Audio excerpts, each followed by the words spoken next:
everyone, I am Alice of KHR Arts and Cloud Orchid Publishing, and today I am going to talk to y'all about The Kitchen Boy by Robert Alexander.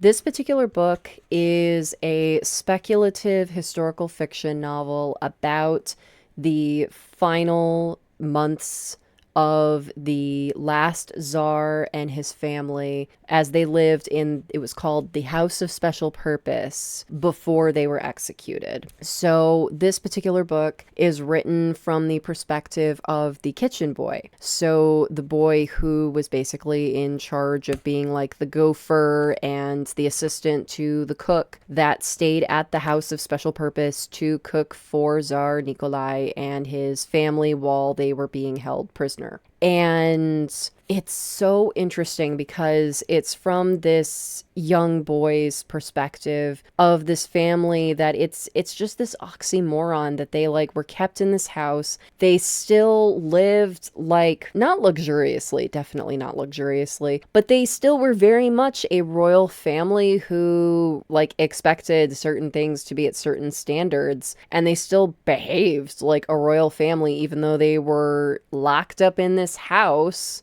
And they still had servants to attend to them and stuff, but it was very weird. And so seeing this kind of juxtaposing of their reality with what they're used to and stuff, and then the political climate outside of hating the Tsar and hating his family, but they don't know what to do with them, and just all this revolution going on in Russia, and people trying to figure out, okay, what are we going to do with the country, and da-da-da. But then also the very small perspective of these people and their daily lives and stuff. Like, for instance, the fact that sometimes the food that was brought to them was rotten, and they're like, this is all the food that we have. What do we do? Just small, simple stuff like that. And the reason that this is speculative fiction is, and spoiler alert, for those of y'all that might want to read this, I'm going to give a really big spoiler for y'all, in that we all know that they got executed. They died. Okay, we know that historically. This book explores, what if one of them didn't die? What if one of them escaped? And of course, the whole fairy tale is that Anastasia is the one that escaped. In this book, a different sister does. I won't spoil it which one. I won't spoil it how, because whoa, did it blow my mind, and it's such a great story. It's such a great what if. But I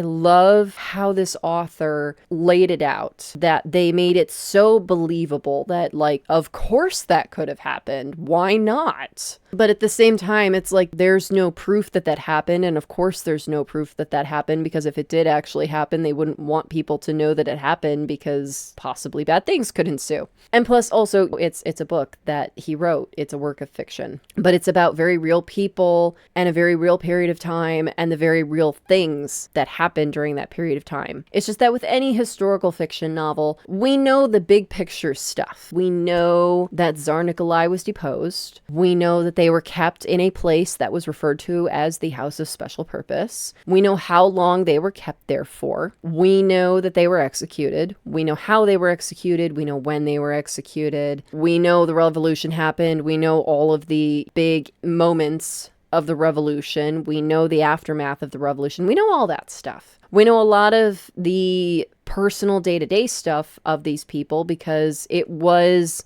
a thing that all royalty were required to do just all across Europe, and I mean honestly everywhere, like even Asian countries did this too, to keep journals, to document their lives, because it's seen as historical data to know what happened with the lives of royalty. And they were no different. They also kept journals about stuff. And so we know a lot of stuff based on the journals that they kept. But of course, like anything, we don't know everything about what went on. We don't know everything about everything in their daily lives during this time period. And so that's where the author comes in and invents that for us and crafts this very believable screenshot of what it was like day to day in the House of Purpose with Tsar Nikolai and Queen Alexandra and her family. I mean, I love historical fiction novels in general for this, but I especially love this one in particular because it humanizes it for you. That it's like, these were real people with thoughts and feelings and hopes and dreams, and they lived their daily lives just like everyone else. I mean, royal people do not live lives like everybody else, but I mean in terms of that, like, everyone wakes up and, like, eats food and is like having a family dynamic of some sort and have arguments and spend time doing things that they want to do, spending time doing things they don't want to do, like just all very basic human things that no matter where you are in life or what culture you're a part of or what country you live in, there's things that everybody does. They do them in different ways, but everybody does these things. And seeing those very everyday sort of things, like reading about them eating breakfast, reading about them, reading about like what's going on with the revolution and seeing them react to it. Kind of like, us hearing about the news and reacting to it. And dealing with, like, they're all cooped up in this very small house when they're used to living in a giant palace and having multiple giant palaces and being able to go wherever they want. Suddenly they're all cramped in this tiny little house that's like essentially the size of like what we would consider like a large suburban house. Like, that's really not that big for that many people. So we got the Tsar, his wife, his 4 daughters, his son, and the servants that stayed there to take care of them, and the guards that stayed there to make sure they didn't leave or do anything stupid. That's a lot of people to have in a single suburban house, y'all, with not enough bedrooms for everybody and just not enough space in general for everybody. That is a crowded house, and that is just grounds for people getting irritated with each other. And so just reading about these kids having a fight because they're all in each other's faces all day, every day with nothing better to do. Stuff like that just really humanized it and just made it so interesting to read. And then, of course, there's the whole fun mystery of, that whole fairy tale thing going on. But then I also learned a lot about Russian history, this snapshot of history in Russia, reading this book. And that's one of the countries that I'm not as familiar with a lot of the history in, and I'm a giant history buff, history nerd, where I love learning history in general. Like, I love learning history about literally everywhere and everything. I just find it fascinating. And this is one of the ones that I don't know a lot about, and I mean, that's in relation to me knowing like